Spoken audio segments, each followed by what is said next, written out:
what if the way we usually think about human ability, what if that's just been too narrow? Mm-hmm. And what if AI, artificial intelligence, could actually help us unlock its true potential? That's a huge question. Yeah. So today we're doing a deep dive into this really ambitious AI-driven scientific study that tries to redefine human abilities. Right. And it's not just looking at skills, or standard intelligence tests in isolation. No. No. The study digs into what makes for a truly flourishing life for what it terms the average human. Okay, average human. What do they mean by that? Well, they paint this picture, an archetype of someone who's hardworking, honest, family-oriented, and peaceful. The idea is that this represents sort of the majority of people around the world. Interesting archetype. So our mission today, yours and mine, is to kind of cut through the complexity here. This is super interdisciplinary work. It really is. It pulls from everywhere. Yeah, philosophy, psychology, biology, sociology, and of course AI plays this big transformative role. We want to give you the core insights, a real handle on human potential and what's needed to realize it, but, without drowning you in data. Let's unpack it. Let's do it. So, okay, human abilities. Like I said, most people probably jump straight to IQ tests, right? Or maybe specific talents. That's the traditional view, yeah. Often focused on that single G factor, general intelligence. But the sources we looked at say it's way too simple now. How's the thinking changed? Significantly. Modern psychometrics, the science of measuring mental capacities, uses models like the Kettle-Horn-Carroll theory, CHC for short. CHC, right. Yeah, and it emphasizes a whole spectrum of specific cognitive abilities. So you've got things like fluid intelligence, grief, that's your ability to tackle completely new problems, think on your feet. And then there's crystallized intelligence, GC. Okay, and GC is? That's all the knowledge and skills you've built up over time, through education, through life experience. It's your accumulated wisdom, sort of. Ah, I see. And this distinction feels really key. The study highlights this shift, not just in words, but in concept, from plain old intelligence to developed cognitive ability. Exactly. It's more than just semantics. Right. It seems to really pull the focus away from just what you're born with, your genes, and puts much more weight on education, your environment, all those experiences that shape what you can actually do. Spot on. It's about what we learn and become capable of. And this wider view is actually changing things on the ground. Think about how we identify giftedness in kids. So. Well, the National Association for Gifted Children, for instance, they're pushing to move beyond just relying on one single IQ score. Because it misses people. Precisely. Yeah. It often overlooks kids who are, say, culturally diverse or from low-income backgrounds or what they call twice exceptional. Twice exceptional. Right. That's gifted, but also having some kind of disability. Exactly. And the sources make a powerful argument here.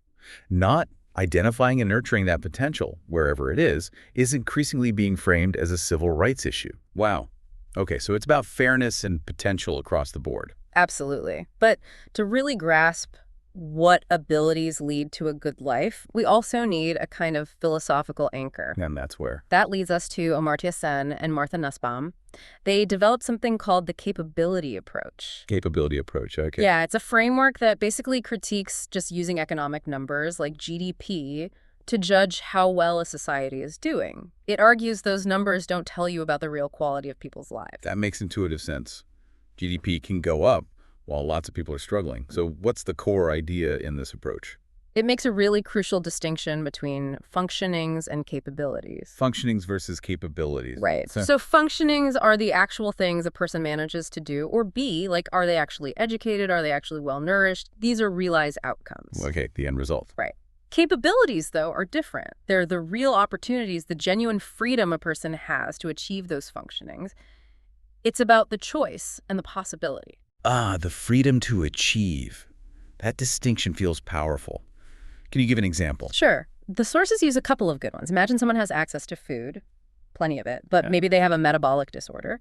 They have the food, but they lack the capability to be nourished by it. Got it. The opportunity isn't truly there for them. Exactly. Or a country might have lots of schools built, functioning schools, but maybe social norms prevent girls from attending. So the schools exist, but the girls lack the capability to be educated. Precisely. The freedom, the real opportunity is missing. And Nussbaum takes this further, doesn't she? With a list of core capabilities. She does. She proposes this universal list of 10 central human capabilities. Things like life, bodily health, senses, imagination, thought, also affiliation, play, control over one's environment. These sound fundamental. They are. She argues these are essential thresholds for basic human dignity. And a just society, a just political order, has a duty to secure at least a minimum level of these capabilities for all its citizens. That's a strong claim, a moral baseline for societies. Yeah.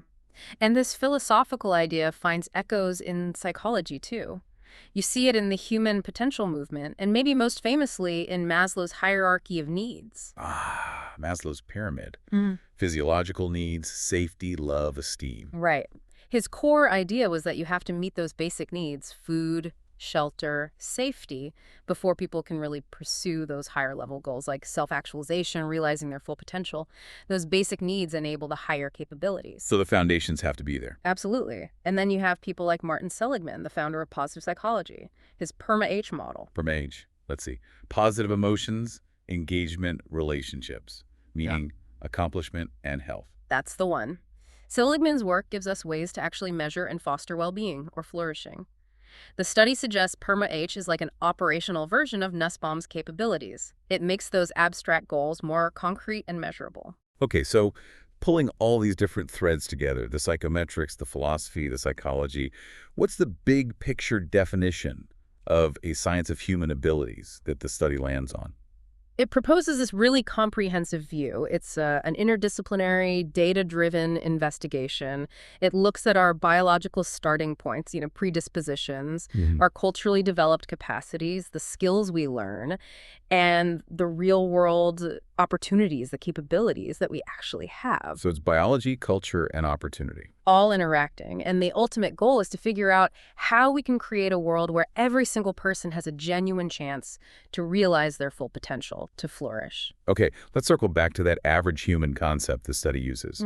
It's described as hardworking, honest, family-oriented, peaceful people that represents most of the human population. But average is, well, it's a loaded word. It really is, and we need to be careful here. There's a big difference between statistical normal and sociological normal. Explain that. Okay, so statistically, normal or average is just a mathematical concept. It's the mean, the median, the mode on a bell curve.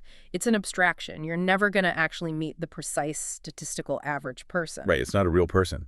Right. And sociological normal. Sociologically, normal means conforming to the accepted social norms, the rules and expectations of a particular group or society. But those norms are different everywhere. Exactly. They vary hugely across cultures, across history. So trying to define a single, universally applicable average human based on sociological norms, it's basically impossible. What's normal behavior in one culture might be totally abnormal in another. Okay, so if this average human isn't a statistical reality and can't be a single sociological type, what is this description actually doing in the study? What's its purpose? That's the key question. The sources suggest this description isn't really trying to be a scientific classification. It's more like a set of values, a moral vision for a good, functioning society. A moral vision? How so? Well, look at the traits. Honesty, peacefulness. These are pretty much universally recognized as vital for social trust and order. Without them, societies tend to fall apart. True. And family orientation. Also a human universal. Family structures exist everywhere, even if they look different. Cross-cultural research links this to something called humane orientation, caring for others. Okay, that makes sense. Yeah. But what about hard work? That feels different somehow. Less universal, maybe. You're right to pick up on that. Hard work is much more culturally and historically specific. I mean, all societies have some division of labor people contribute. But the strong moral emphasis on hard work as a virtue in itself, that's often tied to specific economic systems. Like the Protestant work ethic idea. Exactly. Max Weber wrote famously about how that ethic fueled the rise of capitalism. So hard work as a core value isn't quite as universal as, say, peacefulness. So the archetype isn't describing everyone, but outlining the values seen as important for a stable, prosperous society. Understanding it means looking at how those values get promoted and passed on. Precisely. It's a vision of pro-social behavior. Which also implies we can't just stop at this average. If we want a real science of human abilities, it has to go way beyond this idealized type, right? It needs to embrace the whole spectrum. Absolutely critical. It has to embrace the full, messy, wonderful diversity of human beings and human potential. like we talked about with giftedness. Exactly. Identifying and nurturing abilities, especially advanced ones, in kids from all kinds of backgrounds, different cultures, different economic levels, kids with disabilities, that's not just a nice thing to do. The sources argue it's an ethical necessity. It's about social justice, even civil rights. So a true science of human abilities is really a science of human diversity. Couldn't have said it better myself. Okay, let's zoom out now. Way out. Where do these abilities even come from? The sources take this incredibly deep perspective, starting not just with human history, but with the Big Bang. Yeah, 13.8 billion years ago. It uses the framework of big history, championed by historian David Christian. Big history, I've heard of that. It aims to integrate everything: cosmology, geology, biology, human history into one coherent story.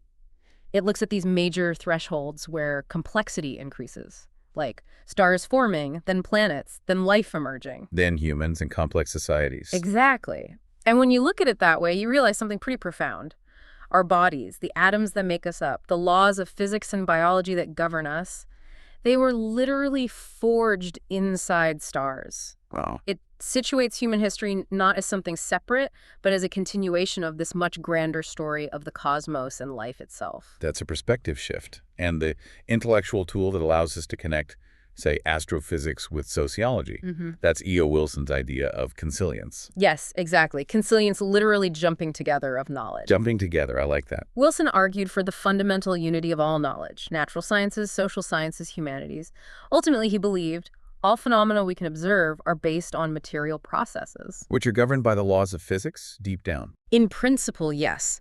So this gives us the justification for pulling together insights from genetics, anthropology, economics, political philosophy, all to build this unified science of human abilities. It's not just collecting facts, it's seeing the underlying connections. Okay, so if we apply that consilient approach specifically to us, to human behavior, where does that lead? It leads to a really fascinating concept called gene-culture coevolution, or sometimes dual inheritance theory. Gene-culture coevolution. Oh. Okay. I know early sociobiology tried to explain behavior just through evolution, but it got criticized, right, for being too deterministic. It did. Critics felt it downplayed the role of culture in learning, suggesting everything was just hardwired by genes. Gene-culture coevolution is a much more sophisticated picture. How does it work? It argues that human behavior isn't just genetics, and it isn't just culture. It's the product of two interacting evolutionary systems, genetic evolution and cultural evolution, constantly influencing each other in a feedback loop. So it's not nature versus nurture. It's nature and nurture, or maybe nature through nurture. They're completely intertwined, dancing together through time. Can you give an example of this dance? Sure. The sources mention a classic one: lactase persistence. Most mammals stop producing lactase, the enzyme to digest milk sugar, after weaning. Oh, yeah. But in populations that adopted dairy farming, a cultural practice, there was strong evolutionary pressure favoring a genetic mutation that allowed adults to keep digesting milk. So culture drove genetic change. Okay. Culture changed the environment, which changed the genes. Precisely. Or another example: starch digestion. The invention of agriculture, another huge cultural shift, led to diets much higher in starch. And in populations that adopted farming, we see an increase in the number of copies of the gene for salivary amylase, an enzyme that starts breaking down starch in your mouth. Again, culture influenced genetic evolution. So our abilities, our very biology, are shaped by this constant back and forth between our genes and our culture. Over long time scales, yes. And this coevolutionary process is what allowed complex human culture to emerge in the first place. Which leads to another interesting point: human universals. Universals, things found in every culture. Exactly. Anthropologists have identified hundreds of them. Things like having language, having family structures, using tools, having rules about right and wrong, even things like gossip. They seem to be rooted in our shared evolutionary history and cognitive architecture. Fascinating. So we have these universal building blocks. How do they get put together into societies? Well, sociology offers different models, different blueprints. You've got structural functionalism, which sees society like an organism with different parts working together to maintain stability. Okay. Then you have conflict theory, heavily influenced by Karl Marx, which sees society more as an arena of struggle between groups competing for power and resources. A very different view. Very. And then there are micro-level theories like symbolic interactionism or social constructionism. They focus on how we create social reality in our own identities through everyday interactions, through shared symbols and meanings. So different lenses to see how societies work. This deep history stuff also forces us to confront a maybe uncomfortable aspect of human thinking. Yeah. Anthropocentrism. Right. The belief that humans are the center of the universe, superior to everything else, and that nature is basically just stuff for us to use. Where does that idea come from? The sources suggest it has deep roots, potentially in some interpretations of religious texts, like the Judeo-Christian creation story where humans are given dominion over the earth. But it's probably more complex than just one source. And the consequences have been pretty bad. Profoundly damaging, yes. E.O. Wilson called it the unthinking plundering of our habitat. It fuels this cornucopian myth that resources are limitless and we don't need to worry about ecological consequences. Which connects directly back to that listener question about finding a balanced universe. Exactly. The study argues that our environmental crises aren't just technical problems needing technical fixes. They're deeply philosophical and ethical problems, rooted in this anthropocentric worldview, this flawed understanding of our place within the larger web of life.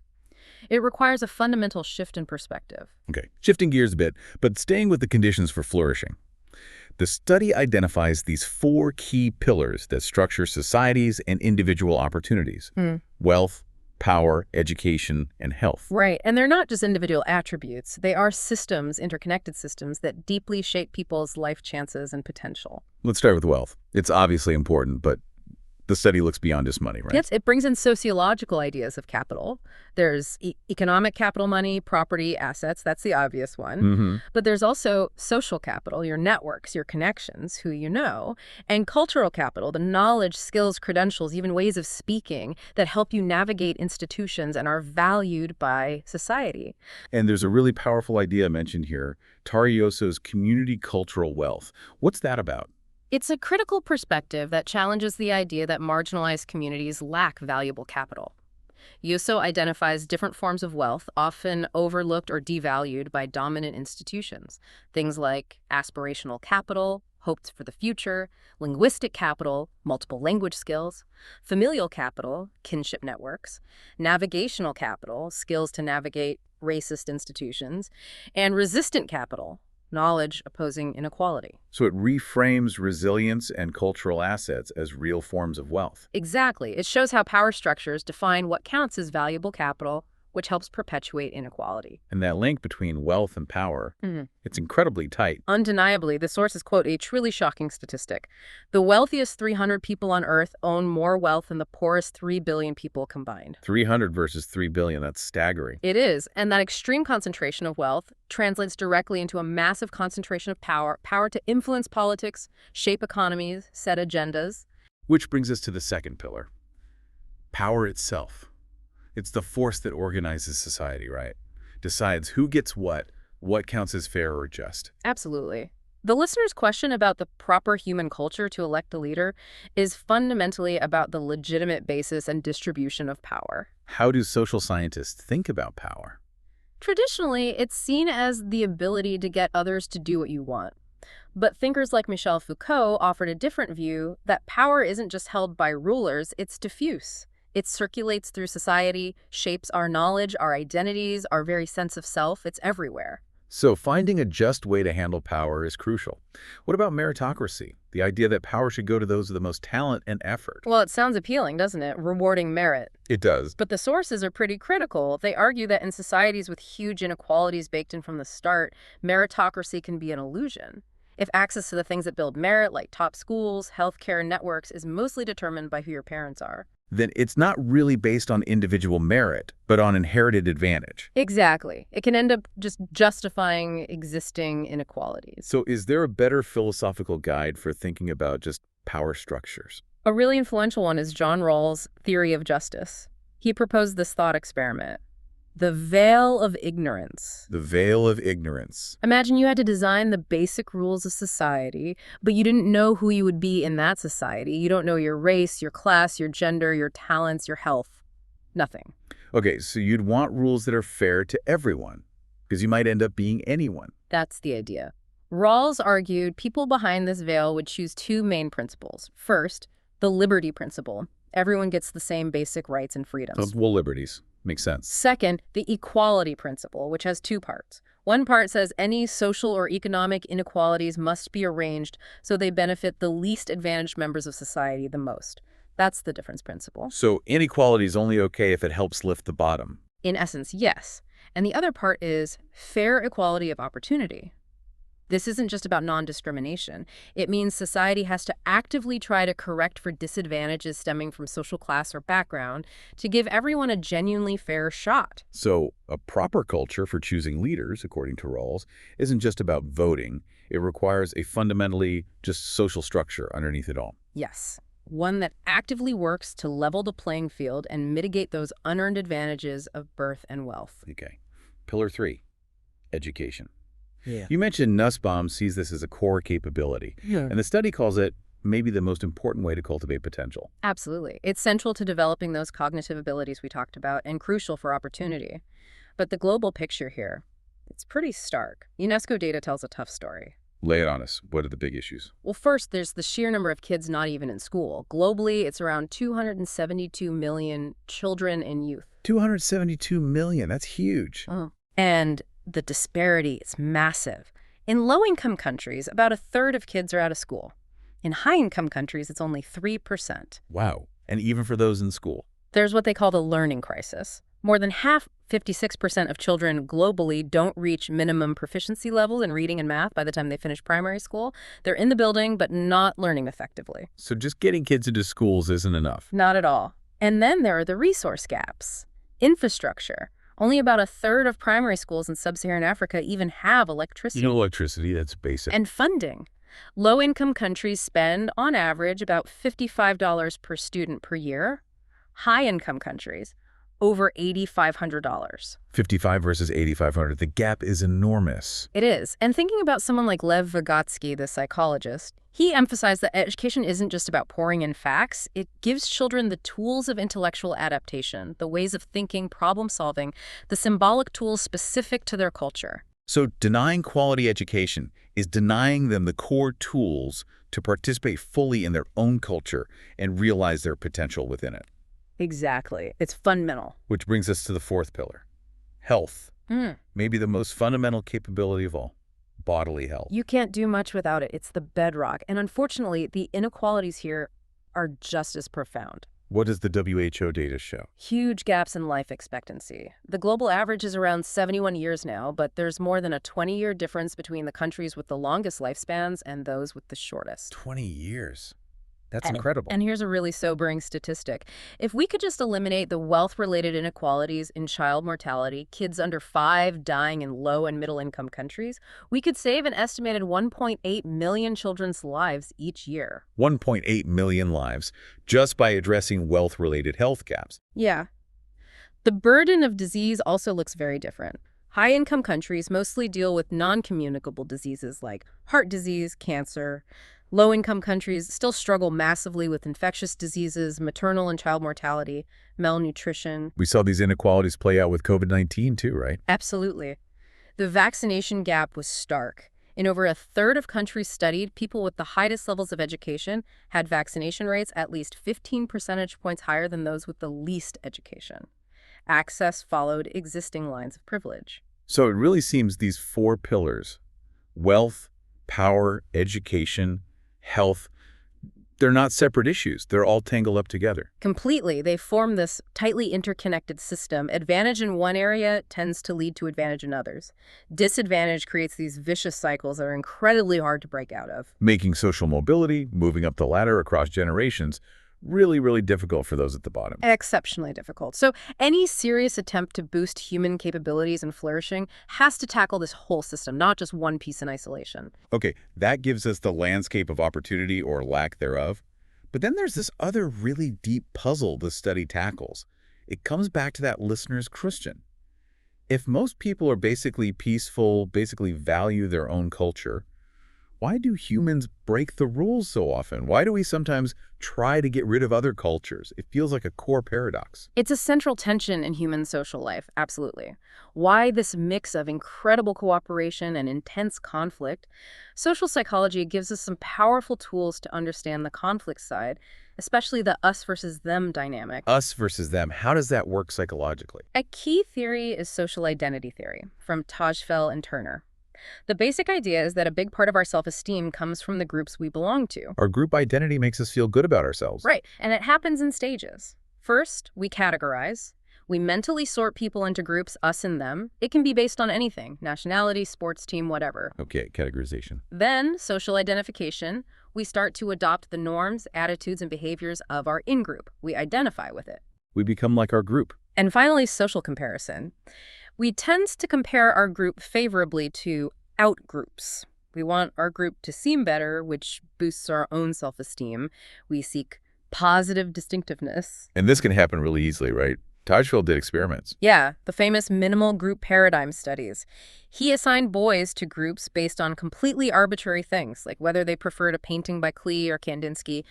No history, no conflict. Just random assignment. Exactly. And even in those minimal conditions, the boys consistently showed favoritism towards their own group when distributing points or rewards.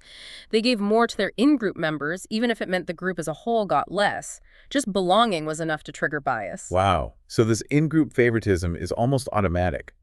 But how does it jump from just liking your own group more to actively wanting to get rid of other cultures? That seems like a big leap. It is, but favoritism can escalate, especially when groups perceive a threat from an outgroup, a threat to their resources, their values, their safety, their very identity. Oh, perceived threat. Yeah. When threat enters the picture, simple favoritism can morph into outgroup derogation, actively viewing the other group as inferior, immoral, or dangerous. This makes prejudice and discrimination seem justified, even necessary. It fuels beliefs about your own group's superiority, feelings of injustice, vulnerability, distrust. And that's when you get the motivation to harm or eliminate the perceived threat. So fear and perceived threat are key accelerators. Definitely. And then you also have realistic conflict theory, which adds another layer. This was pioneered by Muzaffar Sharif. Okay, what does that focus on? It focuses on competition. Specifically, competition between groups over scarce resources, things like territory, jobs, political power. Sharif argued that this kind of direct competition is a major driver of intergroup hostility. That the Robbers Cave experiment? That's the classic one. Sharif took groups of boys at a summer camp, initially let them bond within their own groups, the Eagles and the Rattlers. Then he introduced competitive games with prizes only one group could win. Very quickly, the friendly groups turned into hostile enemies, name-calling, raiding cabins, burning flags. The competition over resources turned them against each other. So both identity processes and real-world competition fuel conflict. But that's only half the story, right? Humans are also incredibly cooperative. How does that fit in, especially from an evolutionary view that supposedly favors selfishness? That's the other side of the paradox, and it's a huge puzzle for evolutionary biology. If natural selection favors individuals who look out for number one, how could altruism helping others at a cost to yourself ever evolve? Seems counterintuitive. It does. But evolutionary theory and game theory have actually come up with several powerful mechanisms that explain cooperation. The sources lay out 5 main ones. Okay, what are they? First, kin selection. We're more likely to help our close relatives because they share many of our genes. Helping them helps pass on those shared genes. J.B. S. Haldane supposedly joked he laid down his life for 2 brothers or 8 cousins. Right, the math of shared genes. What else? Second, direct reciprocity. Basically, I'll scratch your back if you scratch mine. Cooperation can evolve in repeated interactions if individuals help those who have helped them before. Tit for tat. Okay, mutual benefit over time. Third, indirect reciprocity. This is about reputation. I'll scratch your back and someone else will scratch mine. Helping others builds your reputation as a cooperator, making other people more likely to help you later, even if you've never met them before. Reputation matters. Makes sense. Fourth, network reciprocity. Cooperators don't interact randomly. They often cluster together in social networks. If cooperators mostly interact with other cooperators, they can thrive, even if defectors exist elsewhere in the network. Like attracts like. Sort of. And fifth, group selection. This one's a bit more controversial, but the idea is that groups composed of mostly cooperative individuals might actually outcompete groups composed of mostly selfish individuals.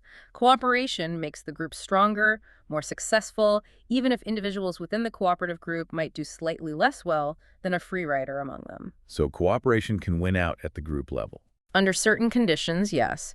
And interestingly, there are even new fields emerging, like sociophysics. Sociophysics, physics for society.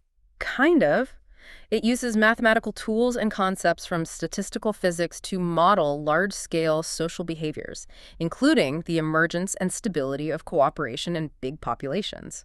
It's trying to find the underlying laws governing these social dynamics. Fascinating. So if we put the conflict side and the cooperation side together, what's the takeaway about human nature and society? The takeaway is that the human condition seems fundamentally defined by this ongoing tension. We have these ancient, evolved psychological mechanisms that can easily lead to us versus them thinking in conflict, especially under perceived threat or competition.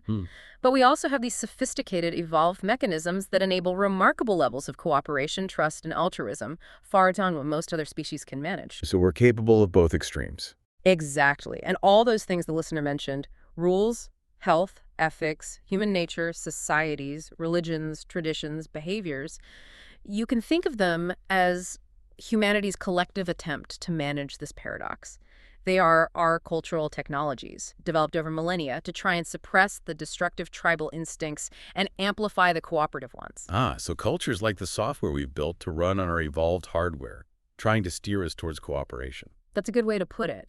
And it also helps explain why rules are broken so often, because those rules, those ethics, those traditions, they're often pushing against some deeply ingrained, evolved tendencies towards self-interest or in-group bias.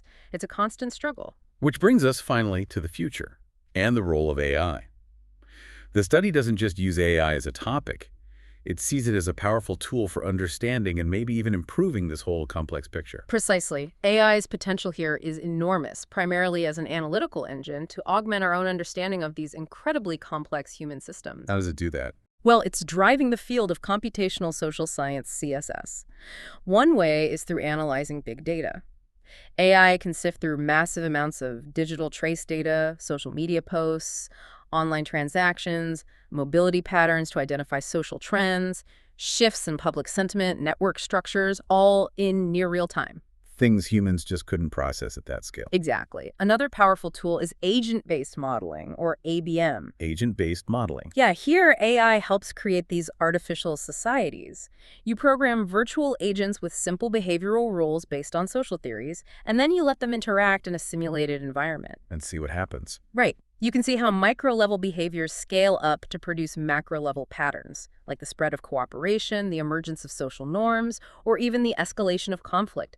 It lets you run virtual experiments, testing what-if scenarios for policies before trying them in the real world. That sounds incredibly useful. But AI models can be kind of black boxes, right? They give you an answer, but you don't know how they got it. That's a major challenge, especially for scientific understanding, which is why explainable AI, or XAI, is so crucial here. Explainable AI, making the black box transparent. Essentially, yes. XAI techniques aim to make the reasoning process of AI models understandable to humans, and this is key. It shifts AI from just being a prediction tool to being a genuine partner in scientific discovery. How does that partnership work? It creates this really exciting human-AI collaborative loop. The AI, using XAI, might reveal some complex, unexpected pattern in the data. Then the human expert, using their domain knowledge, their understanding of history, psychology, sociology, can interpret that pattern, ask why it's happening, and formulate new hypotheses or theories that they might never have thought of otherwise. So the AI finds the what, the human explores the why. It's a synergy. A true synergy. And this analytical power isn't just for understanding, it can be actively directed towards positive social change. That's the idea behind the AI for social good, or AI for SG movement. AI for social good, aligning AI with what? Often, with the UN Sustainable Development Goals, the SDGs, trying to use AI to tackle major global challenges. Okay, give us some examples across the areas we've discussed, like health. In health, SDG 3, AI is being used for things like predictive diagnostics, catching diseases earlier from scans or data, developing personalized treatment plans, even forecasting epidemics. Huge potential. What are the risks there? Big risks around data bias. If the AI is trained on data from one population group, it might not work well or could even harm others. Privacy is another huge concern with health data. Mitigations involve using diverse data sets, rigorous testing, and always keeping humans involved in crucial decisions, human-in-the-loop systems. Okay. What about education? SDG 4? AI can power personalized learning platforms that adapt to each student's pace and style. AI tutors can provide extra help, accessibility tools for students with disabilities. Sounds great. Downsides. Risk of replacing teacher judgment and the human connection. Also, the digital divide. If only wealthier schools can afford these tools, it could actually worsen inequality. So the focus should be on AI as an assistant for teachers, not a replacement, and we need major public investment to ensure equitable access. Right. Climate and environment, SDGs 13, 14, 15. AI is huge here. Much more accurate climate modeling, better prediction of natural disasters like hurricanes or wildfires, tracking emissions, monitoring deforestation and wildlife poaching, using drones and satellite imagery. Also important. Risks. Well, AI itself consumes a lot of energy, so we need energy-efficient algorithms. Data gaps, especially in developing countries, can limit effectiveness. Transparency in how these models work is crucial. Okay. Peace and justice. SDG 16. This is sensitive but potentially powerful. AI analyzing social media and news reports to predict potential conflict hotspots, detecting hate speech and misinformation campaigns online. Some are even exploring AI to assist in mediation processes. Very sensitive. The risks must be significant. Immense risks. Misuse for surveillance or repression by authoritarian regimes. Bias in identifying hate speech, potentially silencing legitimate dissent. Strong human rights governance. Independent oversight involving diverse stakeholders are absolutely essential here. And finally, poverty and inequality, SDGs 1, 8, 10. AI could help develop fairer credit scoring models for people without traditional banking histories, the unbanked, optimizing the distribution of humanitarian aid to get it where it's needed most efficiently, helping match people to jobs and training opportunities. But again, risks. Major risks of reinforcing existing biases present in the data, leading to discriminatory outcomes in loans or hiring, and the big one, job displacement due to automation. So we need fairness-aware algorithms, constant auditing for bias, and proactive policies like worker retraining and social safety nets, plus community input on how these tools are used. It's clear these applications could directly boost those Nussbaum capabilities we talked about, health, education, security. Directly. But it's also clear that the power of AI comes with enormous responsibility. Absolutely. And it raises even deeper ethical questions, doesn't it? Especially around enhancement. If we develop technologies, genetic engineering, advanced neurotech that could significantly enhance human abilities. Yeah, the ethics get very complex very quickly. Questions of justice and equity are paramount. Will these enhancements only be available to the rich, creating an even wider gap between haves and have-nots? Biological divide. Potentially.